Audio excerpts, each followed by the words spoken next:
शिर्डी लोकसभा मतदारसंघाचे खासदार भाऊसाहेब वागचौरे यांनी अलीकडेच उपमुख्यमंत्री एकनाथ शिंदे यांच्या नेतृत्वाखालील शिवसेनेत प्रवेश केल्यानंतर प्रथमच कोपरगाव तालुक्यात आगमन केलं। त्यांच्या आगमनाच्या पार्श्वभूमीवर कोपरगाव शहरातील शिंदे गटाच्या पदाधिकारी व कार्यकर्त्यांनी समृद्धी महामार्गावरील टोलनाक्यावर त्यांचे उत्साहपूर्ण स्वागत केलं।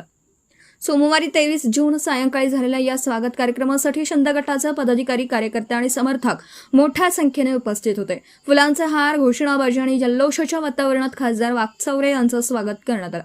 यावेळी उपस्थित कार्यकर्त्यांमध्ये विशेष उत्साह पाहायला मिळाला। विशेष म्हणजे ठाकरे गटातून निवडून आलेले खासदार भाऊसाहेब वागचौरे यांनी काही दिवसांपूर्वीच शिंदे गटात प्रवेश केला आहे। त्यांच्या या राजकीय निर्णयानंतर तालुक्यातील राजकीय वातावरण चांगलंच तापलं होतं।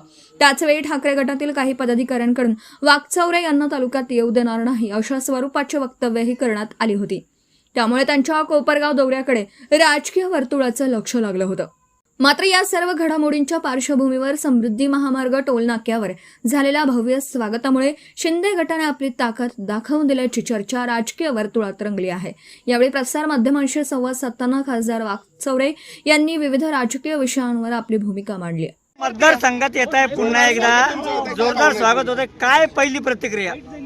ज्या अर्थानं या सर्व तमाम कार्यकर्त्यांचे पद्धतीचं स्वागत केलं, याचा अर्थ तुम्ही समजून घ्या की त्यांच्यामध्ये किती माझ्या येण्याने आनंद निर्माण झालेला आहे आणि माझं जे स्वागत आहे याचा निर्णय कसा योग्य आहे हे आपल्याला हे चित्र आज अनेक टीका जे आहे तुमच्यावरती होत आहे, काय नेमकं या निर्णय घेण्यामागे काय कारण? नेमकं टीका करणारे फार थोडे लोक आहेत आणि न करणारे किंवा समर्थन करणारे किंवा मी आलो हे आनंद व्यक्त करणारे अनेक लोक आहेत। ठाकरे गटाकडनं तुम्हाला मतदारसंघात फिरू देणार नाही, शिर्डीत पाय ठेवू देणार नाही म्हटलं होतं। ते त्यांनाच विचारा, मी आता फिरणारच आहे आणि पाय ठेवणारच आहे।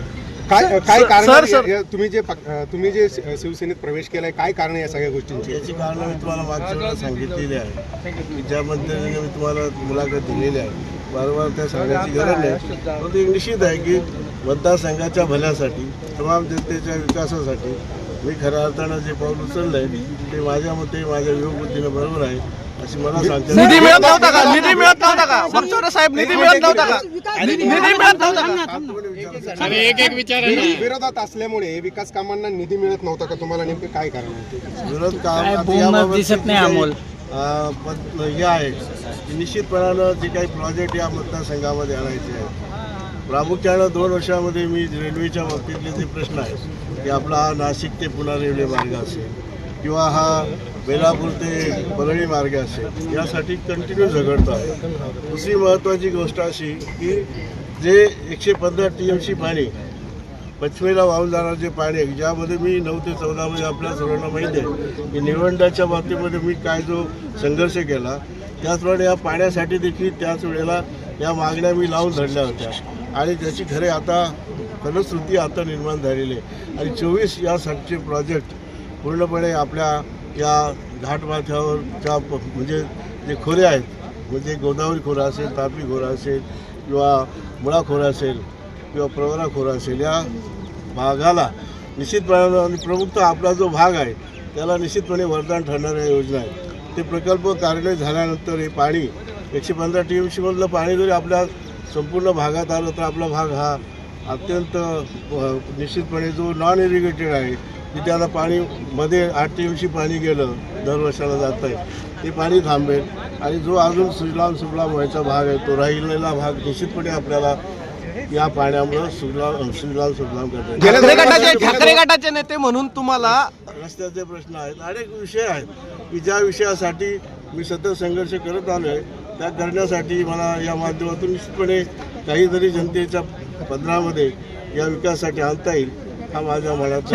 दुसरं पाहिलं तर ज्या पद्धतीनं ठाकरे गटाकडून आज आरोप करण्यात येतोय तुमच्या तुमच्यावरच नाही 6 खासदारांवर, काय तथ्य आहे त्या आरोपांमध्ये की तुम्ही गद्दारी केली, तुम्ही पैसे घेऊन पक्ष बदलला असा तो आरोप आहे, त्याच्यावर तुमचं काय म्हणणं आहे? पैसे कोण, मला नाही माहिती कोण देत आहे आणि कोण घेत आहे, आता त्यांनाच माहिती असेल। आणि ही आरोप करण्याची कार्यपद्धती झालेली आहे की आजपर्यंत लोकशाहीमध्ये अशा प्रकारचे ज्यावेळेला माणूस करतात, पक्षांतर करतात किंवा दुसऱ्या पक्षामध्ये जातात, त्याचा विचार न करता केवळ त्याच्यावर त्याच पद्धतीचे आरोप करण्याचा जो प्रकार आहे तो साधारणतः निश्चितपणे चुकीचा आहे। असा प्रकार काही झालेला नाही आणि सर्वजण जे गेलेले आहेत ते या एकाच विचाराने गेलेले आहेत की आपल्या मतदारसंघामध्ये पुढच्या दृष्टीनं जी काही विकासाची कामं व्हावीत, पुढच्या निवडणुका सुलभ व्हाव्यात, जनतेमध्ये मदत राहावी, जनतेमध्ये उत्साह राहा, या भावनेने सर्वजण गेलेले आहेत. 15 दिवसाच्या आधी तुम्ही ठाकरे गटासाठी चांगले होतात, मात्र आज तुम्ही वाईट ठरताय. काय नेमकं या सगळ्या राजकारणाकडे काय? म्हणजे राजकारणामध्ये चांगलं आणि वाईट हे निवडणुका ठरवतात आणि त्यामुळे आता कोणी ठरवण्याचं काही कारण नाहीये. सर, ठाकरे गटाच्या चिन्हावर तुम्ही निवडून आले हा. आणि त्यानंतर आता शिंदे गटामध्ये प्रवेश करताय. मतदारांचा विश्वास घात नाही का? तर तुम्हाला वाटत असेल विश्वासघात नाही. जनतेच्या विश्वासासाठी, जनतेच्या कामासाठीच हा केलेला प्रवेश आहे. त्यामुळं माझ्या दृष्टीनं हा विश्वासघात नाही. मतदार म्हणतात की वागचौरे साहेब स्वार्थासाठी गेले. स्वार्थ नाही याच्यामध्ये, जनतेसाठी ज्या अर्थी गेलो त्या अर्थीच जनतेच्या भल्यासाठी गेलेलो आहे. जो निधी तुम्हाला दुसरं आहे का? दुसरं आहे का? नाही नाही माझं हा. 2024 मध्ये गुलाल घेतल्यानंतर तुम्ही म्हटले होते की हा जो विजय आहे हा उद्धव ठाकरे यांच्या चरणाशी मी समर्पित करतो. या वाक्याशी जनतेशी आणि त्यांच्या सर्व म्हटलेलं आहे, जनतेशी मी समर्पित केलेलं आहे. त्याप्रमाणे मी वागलेलं आहे आणि वागत आहे. मी त्यांना कुठे काय बोलतोय, काय म्हणतच नाहीये. आगामी काळात अहिल्यानगर जिल्ह्यात शिंदे सेनेत किती पदाधिकारी आणि किती कार्यकर्ते प्रवेश करतील, काय त्याचं नियोजन तुम्ही केलंय का? आलेले दिवस तुम्हाला सांगतील, टाइम आणि वेळ सांगेल. माझं गाव चॅनलसाठी स्वप्नील कोपरे, कोपरगाव.